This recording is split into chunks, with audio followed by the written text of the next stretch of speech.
Good morning, everyone. Today we are going to start with the new poem 2.3 The Inchcape Rock, which is written by Robert Southey.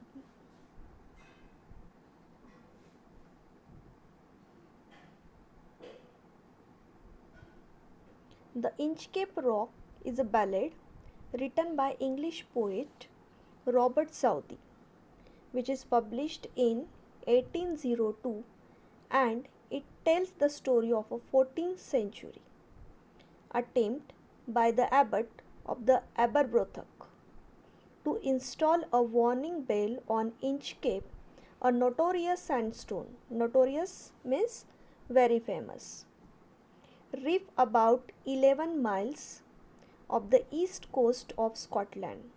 What is mean by Aberbrothok and abbot, I am going to tell you later when the reference will be there.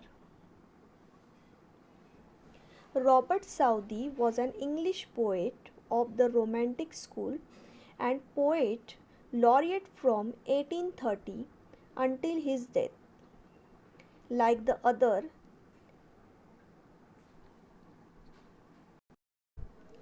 late poets William Wordsworth and Samuel Taylor Coleridge, Southey had begun as a radical. Radical means revolutionary, progressive. But he became steadily more conservative as he acquired respect for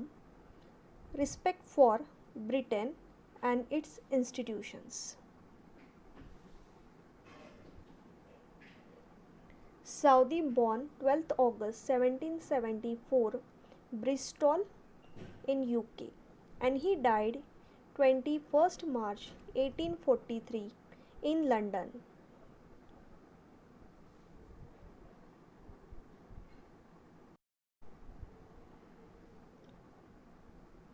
The poem tells how the bell was removed by a pirate who subsequently perished on the reef while returning to Scotland in bad weather some time later.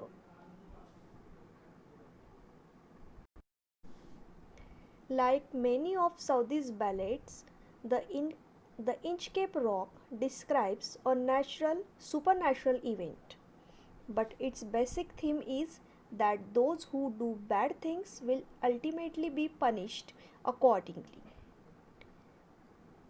So, moral of the poem is as you sow, so shall you reap. The poem proves the principle that crime gets its own punishment.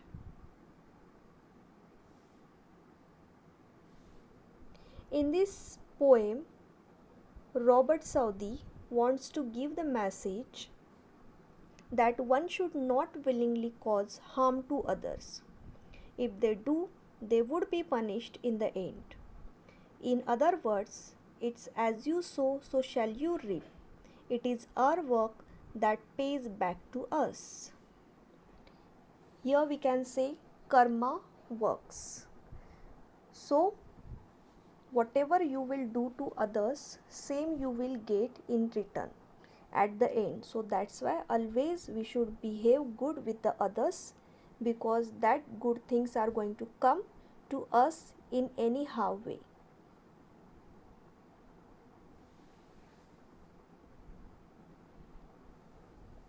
This song is a long narrative poem that tells a story, because this is the ballad.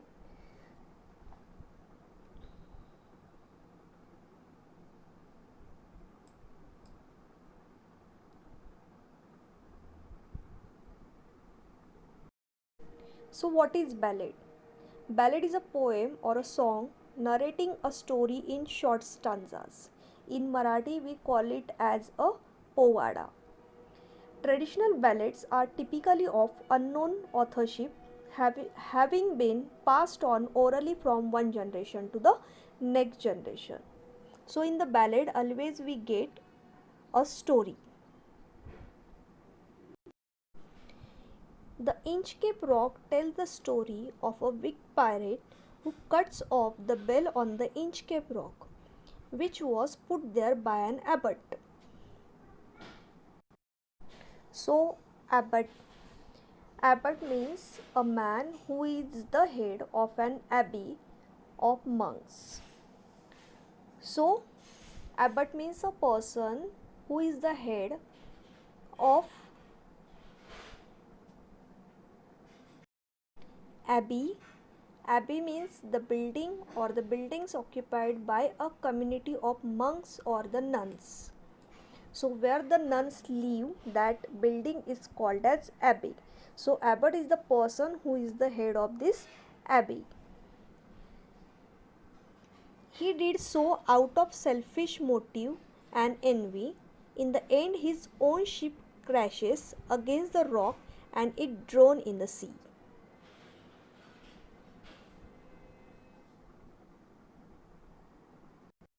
In this picture, student, you can see reef.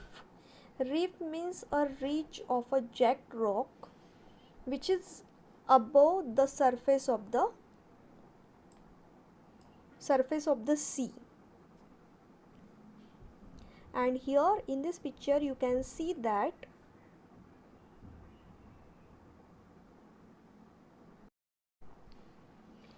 so you can see here the bell. So the abbot achieved the great feat of installing a bell on the dangerous Inchcape rock, and that had previously caused many shipwrecks. His bell rang during the storms and issued an alert for the passing ships.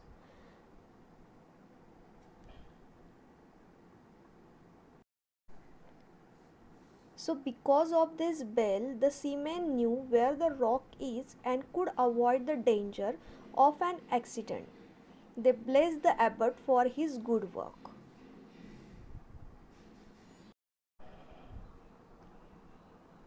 Southey wrote the poem in between 1796 and 1798, but it was not published until 1802. His inspiration was the legend of the pirate who removed a bell on Inchcape placed by the abbot to warn reef.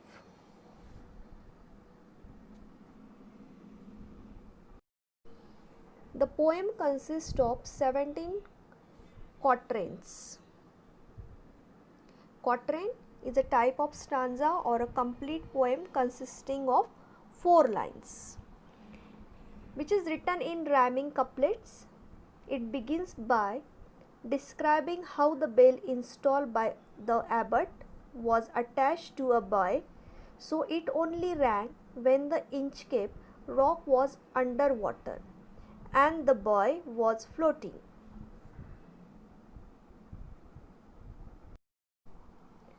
So a buoy is a floating cloth on the top of the ship which is used for directing ships and warning them of possible danger.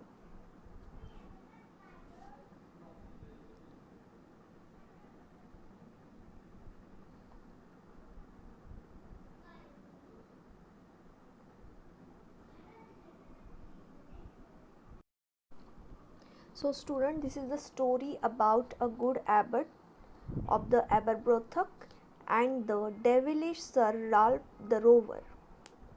The abbot achieved the great feat of installing a bell on the dangerous Inchcape rock that had previously caused many shipwreck. His bell rang during the storm and issued an alert for the passing ships, so the seamen knew where the rock is and could avoid the danger of an accident. They blessed the abbot for his good work. But it was the rover who felt jealous at the fame of the abbot and planned to cut down the bell from the Inchcape rock. So he did. This Ralph the rover was actually a sea pirate.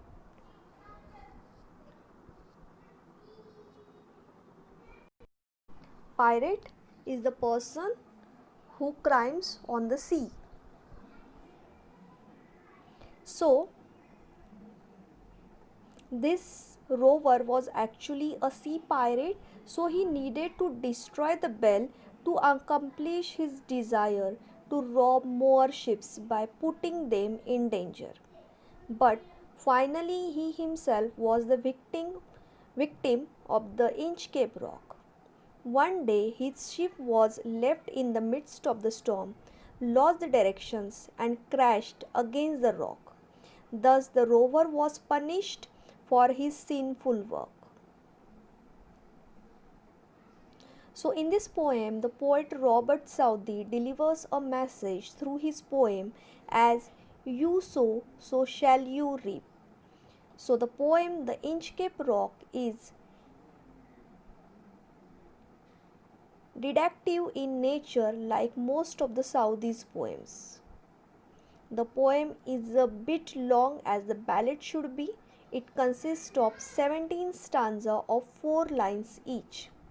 The first two and the last two lines of each stanza rhyme with each other.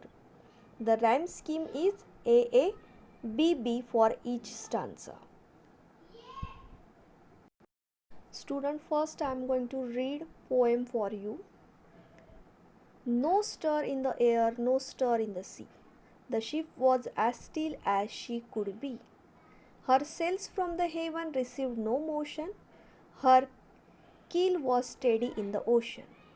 Without either sign or sound of their shock, the waves flowed over the Inchcape Rock. So little they rose, so little they fell, they did not move the Inchcape bell. The abbot of Aberbrothock had placed that bell on the Inchcape Rock.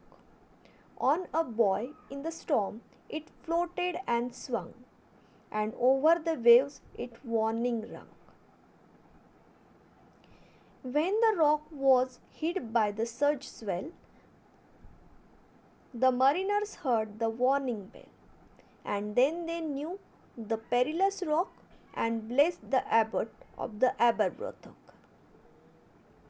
The sun in heaven was shining gay, all things were joyful on that day. The seabirds screamed as they wheeled round, and there was a joyance in their sound. The buoy of the Inchcape bell was seen, the darker speck on the ocean green. Sir Ralph the rover walked his deck, and he fixed his eyes on the darker speck. He felt the cheering power of spring. It made him whistle, it made him sing.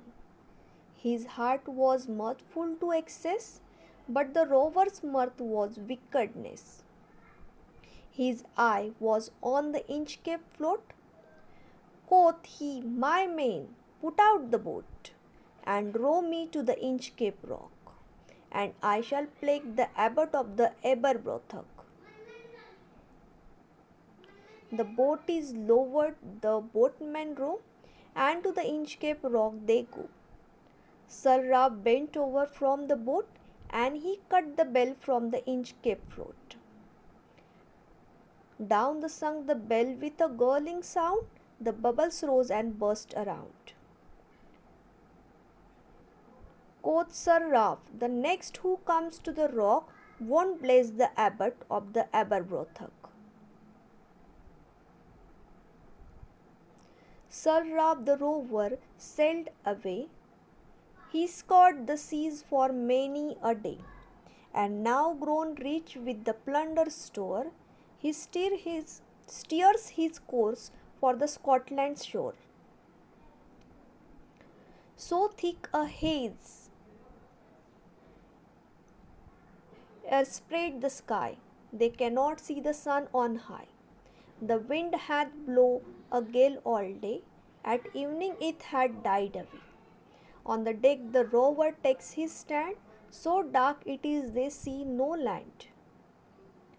Quoth Sir Ralph, it will be lighter soon, for there is the dawn of the rising moon. Canst hear, said one, the breakers roar? For methinks we should be near the shore. Now where we are I cannot tell, but I wish I could hear the Inchcape bell. They hear no sound, their swell is strong. Through the wind hath fallen they drift along, till the vessel strike with the shivering rock. O Christ, it is the Inchcape Rock. Sir Ralph the rover tore his hair, he cursed himself in his despair. The waves rush in every side, the ship is sinking beneath the tide. But even in his dying fear, one dreadful sound could the rover hear, a sound as if with the Inchcape bell the devil below was ringing his knell.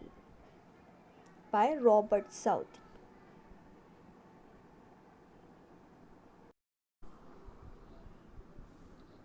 First stanza, student. No stir in the air, no stir in the sea. The ship was as still as she could be. Her sails from heaven received no motion. Her keel was steady. Her keel was steady in the ocean.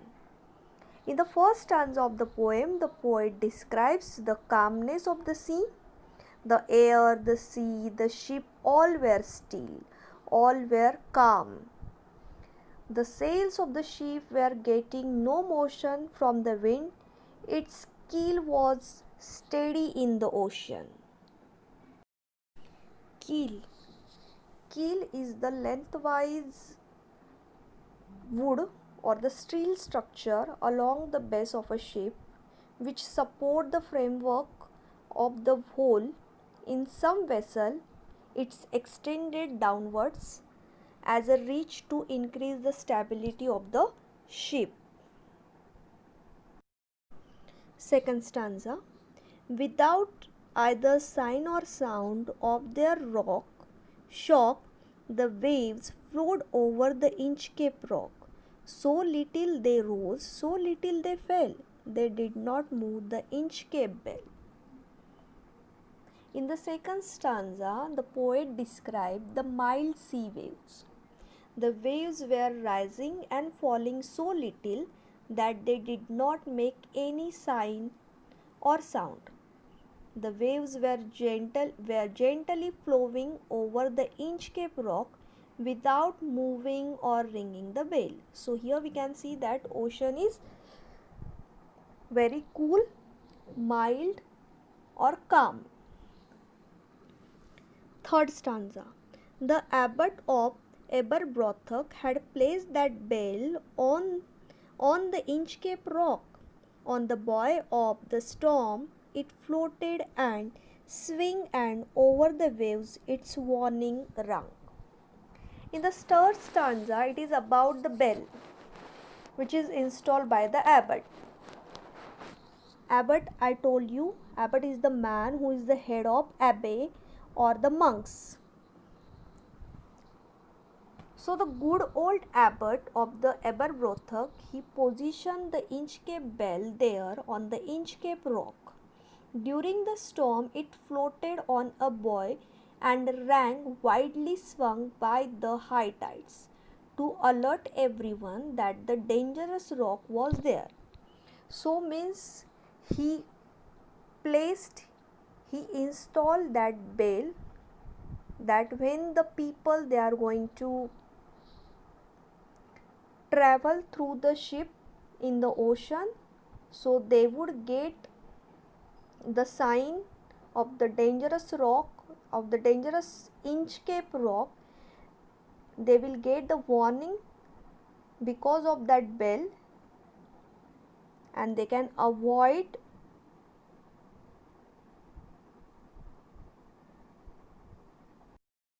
wrecking of a ship.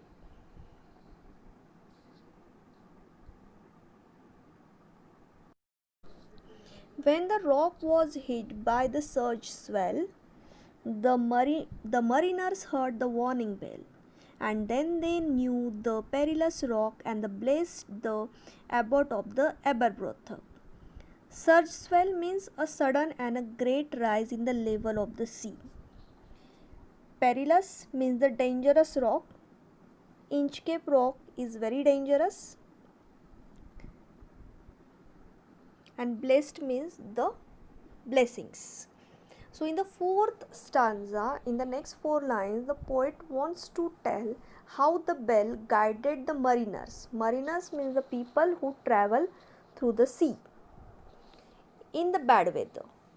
The seamen could not see the rock as it stayed hidden under the high waves during the storm, but they could hear the ringing bell and went away from the dangerous Inchcape Rock. So the bell saved their lives. Then the seafarers blessed the abbot for his good job, because the abbot he installed that bell that the mariners they should get the guideline when there will be the bad weather and they could save themselves. And that's why whenever the people they used to travel through the ocean, so that time always they bless the abbot for his good job. The sun in heaven was shining gay, all things were joyful on that day. The seabirds screamed as they wheeled round, and there was a joyance in their sound.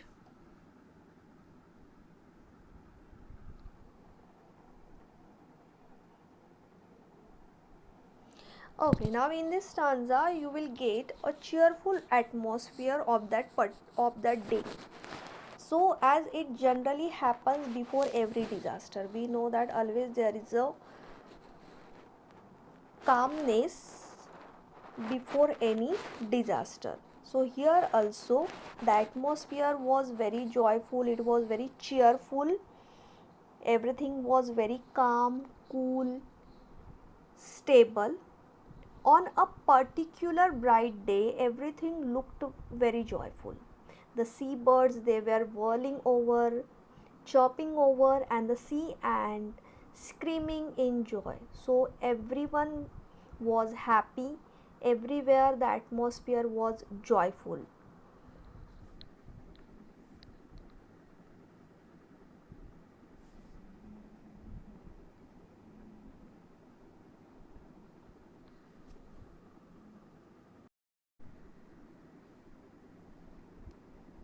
Wheeled round. Wheeled round means the turn round quickly. So here the seabirds they are turning here and there, they are screaming, they are enjoying, they are chirping because the atmosphere is very joyful. Next, the buoy of the Inchcape Bell was seen a darker speck on the ocean green. Sir Ralph the rover walked his deck and he fixed his eye on the darker speck. Speck means a tiny dot. And the Sir Ralph the rover he is a sea pirate. So in this stanza of the poem, poet introduced Sir Ralph first time. He is a pirate of a sea. On that fine day, the buoy means an anchored floating sign to show the reef on the Inchcape Rock was clearly visible, as it was a blackish spot in the green ocean. Sir Ralph the rover went onto the deck of his vessel, of his ship, and gazed at that dark spot of the buoy.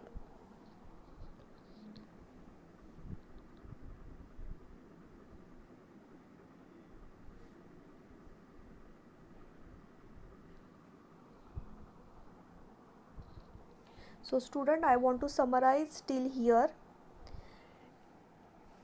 In this sixth stanza, we have seen that Sir Ralph the rover, who is a pirate, he started his journey through the ocean.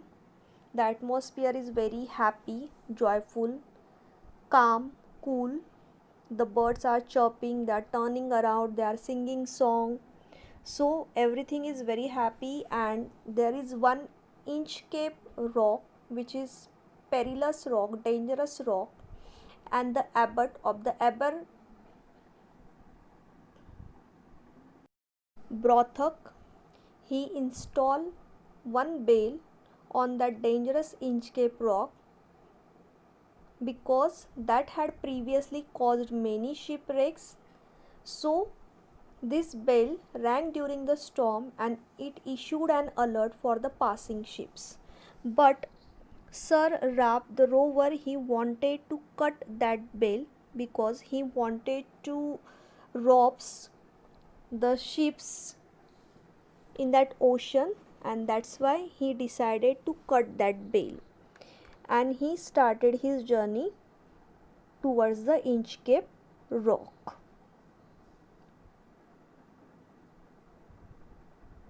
So today we will stop here. Next stanza, in the next lecture we are going to continue. Thank you.